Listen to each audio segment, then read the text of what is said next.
never alone. To everything there is a season and a time, to every purpose under the heaven. A time to be born and a time to die. A time to plant and a time to pluck up that which is planted. Ecclesiastes 3 verses 1 to 2. Those of us who knew Mrs. Fearon and loved Mrs. Fearon will continue to remember her all the days of our lives. Many of us in the Bahamas know her as a young Mrs. Fearon, and those in Jamaica only know her as an elderly Mrs. Fearon. As a tribute to Mrs. Fearon, if God so gives me the strength, I will put together a memory book telling her story, telling about her life. She was victorious over many troubles, and she continued to have joy all the days of her life. She did have a time to be born, a time to grow, a time to live her life to the fullest, a time to slow down, and finally, a time to die. Many of us knew her at different times in her life, but all of us have learned to love the essence of the real Mrs. Fearon.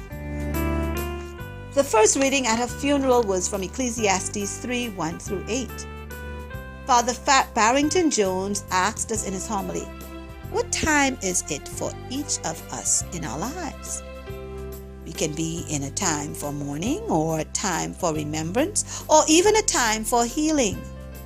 Like Mrs. Fearon did, we must always remember that God is with us, even at the time of our death. He will never leave us or forsake us. We are never alone.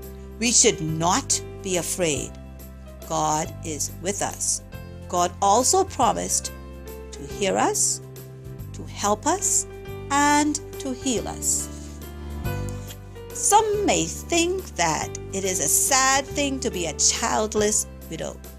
But though seemingly alone in life, Mrs. Fearon was never alone. She spent her days teaching in various school systems in Jamaica, in Canada, and for the majority of her life in the Bahamas.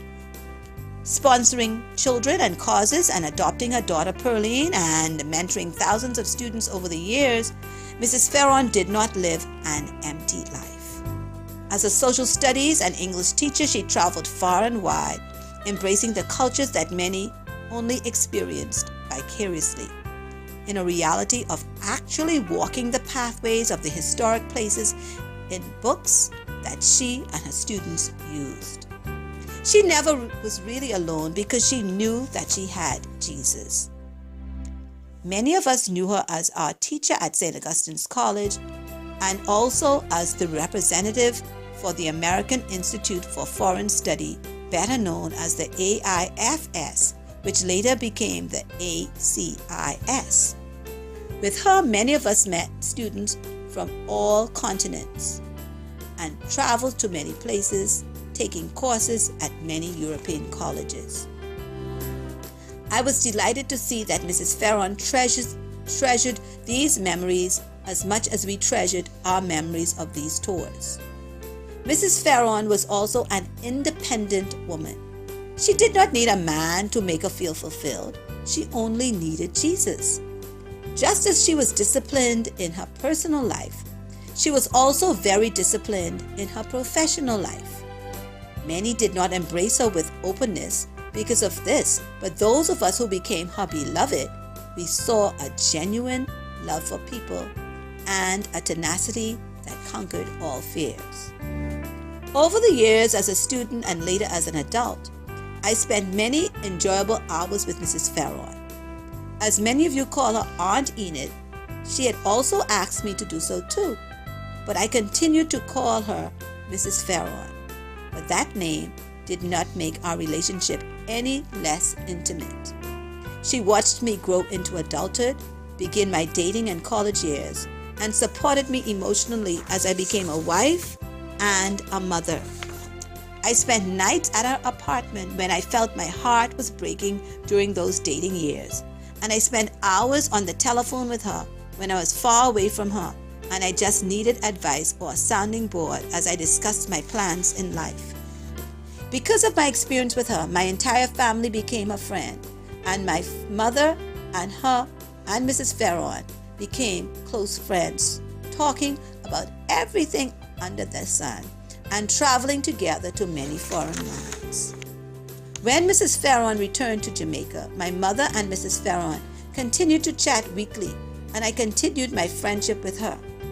My siblings all had a special relationship with her.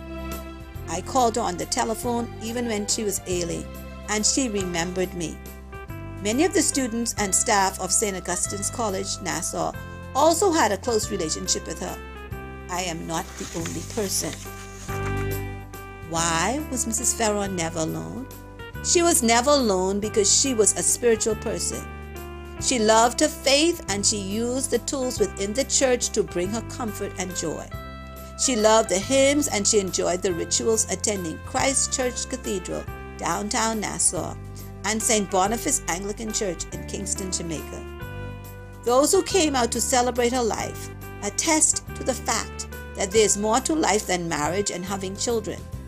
The greatest gift we give to others is our love and teaching others how to love God. Mrs. Fearon did just that. May she rest in peace.